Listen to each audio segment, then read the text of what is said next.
നമസ്കാരം. ധർമ്മയുദ്ധങ്ങളുടെ നാടായിരുന്നു ഭാരതം.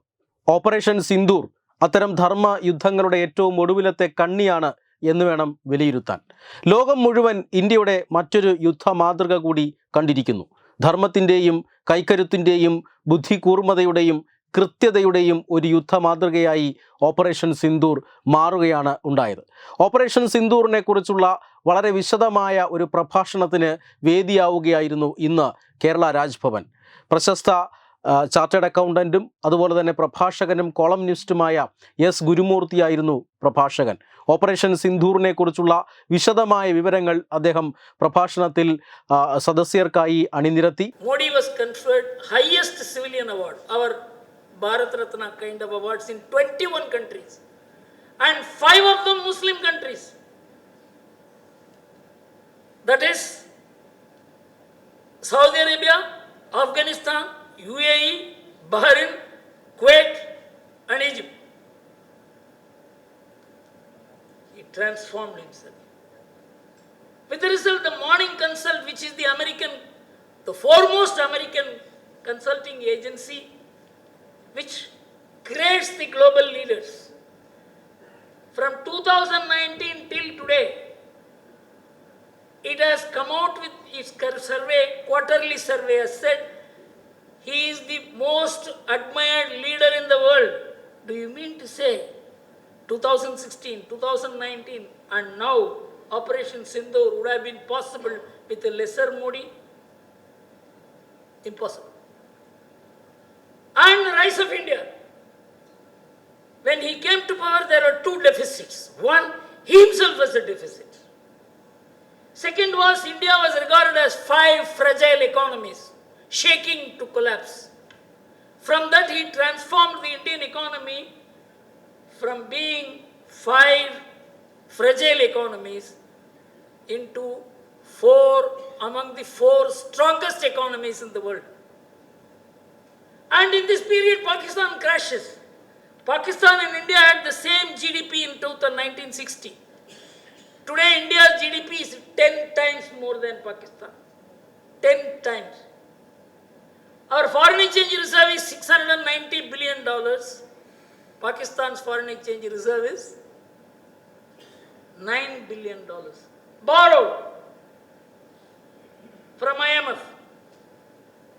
The shift in the global stature of Modi and the rise of India, coupled with the enormous amount of ground level work, you must understand the kind of intelligence provided by our intelligence system, that your missile will go and land in the very place where the terrorists live. It's no mean achievement. We have excelled Israel. We have shocked America. What are the takeaways? There are 10 takeaways. We avenged Pahalgam without crossing the border, which we had to do in 2016 and 2019. Pakistan's war machine was blunted. India destroyed their air defense. Pakistan had to come for peace.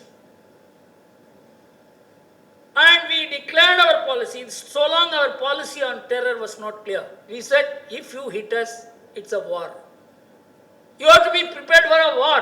If LET hits India, if JEM hits India, it's a war. So you have to control your people unless you want war. Pakistan is proved to be terroristan by Pakistan's army people, generals attending terrorist funeral. Kerala governor Rajendra Arlekar സന്നിഹിതരായിരുന്ന ചടങ്ങിൽ കേരളത്തിലെ രാഷ്ട്രീയ, സാമൂഹിക, സാംസ്കാരിക മേഖലകളിൽ നിന്നും പ്രമുഖരാണ് ഈ പ്രഭാഷണം കേൾക്കാനായി ഇന്ന് വൈകുന്നേരം കേരള രാജ്ഭവനിൽ ഒത്തുകൂടിയത്.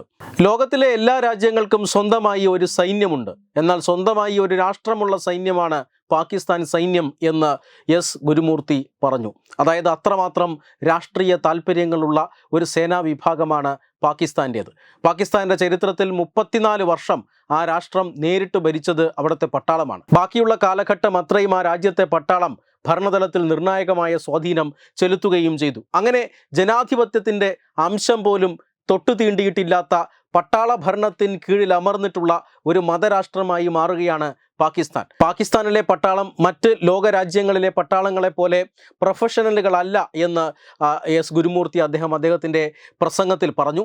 മാത്രമല്ല ആ പട്ടാളത്തിന് ജിഹാദികളുമായി, അതായത് തീവ്രവാദികളുമായി വളരെ അടുത്ത ബന്ധമുണ്ട്. തീവ്രവാദികൾ പലരും പട്ടാളക്കാരായ ചരിത്രമുണ്ട്. പട്ടാളത്തിൽ നിന്ന് വിരമിച്ച പലരും തീവ്രവാദികളായി മാറിയ ചരിത്രവുമുണ്ട്. അതുകൊണ്ട് തന്നെ പാക് പട്ടാളം നേരിട്ട് അവിടുത്തെ തീവ്രവാദ സംഘടനകളെ പാലൂട്ടി വളർത്തുന്നതായി അദ്ദേഹം അഭിപ്രായപ്പെട്ടു. മുംബൈ ഭീകരാക്രമണത്തിന് ശേഷം അന്ന് ഭാരതം കയ്യിലെടുത്തത് മെഴുകുതിരിയായിരുന്നു. എന്നാൽ പഹൽഗാം ഭീകരാക്രമണത്തിന് ശേഷം ഭാരതം കയ്യിലെടുത്തത് ബ്രഹ്മോസ്തായിരുന്നു. അത്രമാത്രം ഭാരതത്തിൻ്റെ ചിന്താഗതിയിലും ഭാരതത്തിൻ്റെ നയത്തിലും മാറ്റങ്ങൾ വന്നിരിക്കുന്നു എന്ന് അദ്ദേഹം ചൂണ്ടിക്കാട്ടുന്നു. മാത്രമല്ല ഈ പാകിസ്ഥാൻ എന്ന തീവ്രവാദികളെ പാലൂട്ടി വളർത്തുന്ന പട്ടാളത്തെ നേരിടാൻ ഇത്തരം നയങ്ങൾ ആവശ്യമാണ് എന്ന് അദ്ദേഹം വിലയിരുത്തി. ഈ പാകിസ്ഥാനിലെ പട്ടാളം പാകിസ്ഥാൻ സമ്പദ് വ്യവസ്ഥയുടെ ഏതാണ്ട് 70% കൈയാളുന്ന ഒരു കമ്പനിയായി, ഒരു കോർപ്പറേറ്റ് കമ്പനിയായി മാറിയിരിക്കുകയാണ്. പാകിസ്ഥാനിലെ കറാച്ചി സ്റ്റോക്ക് എക്സ്ചേഞ്ചിൽ ലിസ്റ്റ് ചെയ്തിട്ടുള്ള കമ്പനികളിൽ 70% പാകിസ്ഥാൻ പട്ടാളവും പാകിസ്ഥാൻ പട്ടാള ഉദ്യോഗസ്ഥരും നേരിട്ട് നിയന്ത്രിക്കുന്ന കമ്പനികളാണ് എന്ന് അദ്ദേഹം പ്രസംഗത്തിൽ ചൂണ്ടിക്കാട്ടുന്നു.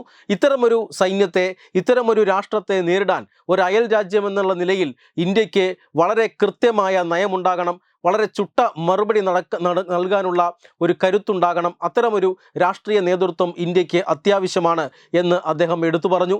മാത്രമല്ല പ്രധാനമന്ത്രി നരേന്ദ്രമോദിയുടെ സന്ദർശനങ്ങൾ, വിദേശ സന്ദർശനങ്ങളെല്ലാം തന്നെ രാജ്യത്തിന് കരുത്തായി മാറിയ സാഹചര്യമുണ്ട്. ഒരു പ്രധാനമന്ത്രിയും ഇസ്രായേൽ സന്ദർശിക്കാൻ ധൈര്യപ്പെട്ടില്ല. പക്ഷേ നരേന്ദ്രമോദിയാണ് ഇസ്രായേൽ സന്ദർശിച്ച് ഇസ്രായേലുമായി ഒരു സാങ്കേതിക സഹകരണം ഉണ്ടാക്കുന്നത്. സാങ്കേതിക വിദ്യ കൈമാറ്റത്തിലൊക്കെ ഒരു വലിയ സഹകരണം ഇസ്രായേലുമായി നരേന്ദ്രമോദി ഉണ്ടാക്കുന്നു. ഇങ്ങനെ പല പല രാജ്യങ്ങൾ 40-30 വർഷങ്ങൾക്ക് ശേഷമാണ് ഒരു ഇന്ത്യൻ പ്രധാനമന്ത്രി സന്ദർശിക്കുന്നത്. ഇങ്ങനെയുള്ള ഒരു വിദേശ സന്ദർശനവും അതിനെ തുടർന്നുണ്ടായ മാറ്റങ്ങളുമെല്ലാം ഇന്ന് രാജ്യത്ത് പ്രകടമാണ്. ഇന്ന് പാകിസ്ഥാനെ ആക്രമിക്കുമ്പോൾ, അതായത് 2014 മുമ്പ് പാകിസ്ഥാനെ ആക്രമിക്കുക എന്നത് ഇന്ത്യക്ക് ചിന്തിക്കാൻ പോലും കഴിയാത്ത ഒരു സാഹചര്യമായിരുന്നു. അത് കഴിവില്ലായ്മ കൊണ്ടല്ല, ആ ആക്രമണത്തിന് ശേഷം ഇന്ത്യക്ക് മേൽ വന്നു വീഴാൻ പോകുന്ന വിദേശ സമ്മർദ്ദങ്ങളാണ് അതിന് വിഘാതമായി നിന്നിരുന്നത്. പക്ഷേ അത്തരം സമ്മർദ്ദങ്ങളൊന്നും ഇന്ന് രാജ്യത്തിന് നേരിടേണ്ടി വരുന്നില്ല. ഇന്ന് ലോകക്രമത്തിൽ തന്നെ ശക്തിശാലിയായ രാജ്യമായി ഇന്ത്യ മാറുന്നു. ഇന്ത്യയുടെ സമ്പദ് വ്യവസ്ഥ കുതിക്കുന്നു. ഏതാണ്ട് 60കളിലൊക്കെ ഇന്ത്യയുടെയും പാകിസ്ഥാൻ്റെയും GDP ഏതാണ്ട് ഒരുപോലെയായിരുന്നു. പക്ഷേ ഇന്ന് പാകിസ്ഥാൻ്റെ GDPയുടെ 10 ഇരട്ടിയാണ് ഇന്ത്യയുടെ GDP എന്നത്. അത്രമാത്രം ശക്തിശാലിയായ ഒരു രാജ്യമായി മാറിയിരുന്നു. ആ രാജ്യത്തിനോട് കളിക്കാൻ പാകിസ്ഥാന് ഇന്ന് കെൽപ്പില്ല എന്ന് അദ്ദേഹം തുറന്നു പറയുകയാണ്. പാകിസ്ഥാൻ്റെ ആണവ കേന്ദ്രങ്ങളടക്കം ആക്രമിച്ചതായി ഇന്ന് റിപ്പോർട്ടുകളുണ്ട്. ഇതെല്ലാം ഇന്ത്യയുടെ സൈനിക രംഗത്തെ അപ്രമാദിത്വത്തെയാണ് കാണിക്കുന്നത് എന്ന് അദ്ദേഹത്തിൻ്റെ സമഗ്രമായ പ്രഭാഷണത്തിൽ അദ്ദേഹം വിലയിരുത്തി. മാത്രമല്ല പഹൽഗാം ഭീകരാക്രമണത്തിൽ രക്തസാക്ഷിയായ മലയാളി രാമചന്ദ്രൻ്റെ കുടുംബാംഗങ്ങളെ ഗവർണർ രാജേന്ദ്ര ആർലേക്കർ ആദരിച്ചു. അദ്ദേഹത്തിൻ്റെ കുടുംബാംഗങ്ങളെല്ലാം ഈ ചടങ്ങിൽ പങ്കെടുക്കുകയും ഗവർണറുടെ ആദരവ് ഏറ്റുവാങ്ങുകയും ചെയ്തു. ഓപ്പറേഷൻ സിന്ദൂറിനെ കുറിച്ചുള്ള വിശദമായ വിവരങ്ങൾ ജനങ്ങൾക്ക് ലഭ്യമാക്കുക എന്ന ഉദ്ദേശത്തോടു കൂടിയാണ് കേരള രാജ്ഭവൻ ഇന്ന് ഇത്തരത്തിലൊരു പ്രഭാഷണം സംഘടിപ്പിച്ചത്. വെബ് ഡെസ്ക് തത്വമൈ ന്യൂസ്.